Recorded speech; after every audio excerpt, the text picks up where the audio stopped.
আইনশৃঙ্খলা বাহিনী কি বলছে, যারা হামলা চালিয়েছে তাদেরকে শনাক্ত করতে পেরেছে কিনা, সবকিছু মিলিয়ে এই মুহূর্তের পরিস্থিতি একটু জানান আমাদেরকে। শুভ সকাল। আপনি যেমনটি বলছিলেন, আমি এখন রয়েছি গাজীপুরের শহীদ তাজউদ্দিন আহমেদ মেডিকেল কলেজে। আমি যদি একটু জানিয়ে রাখি, কাল রাতে কিন্তু যে গাজীপুরের 1 আসনের যে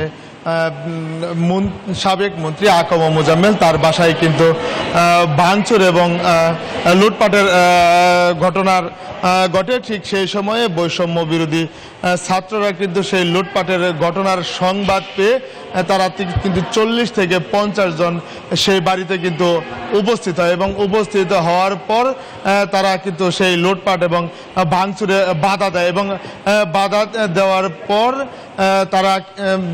দেওয়ার পর তারা কিন্তু আসলে বেরিয়ে আসতে চায়। ঠিক সেই সময় এলাকায় মাইকিং করা হয় যে ডাকাত পড়েছে।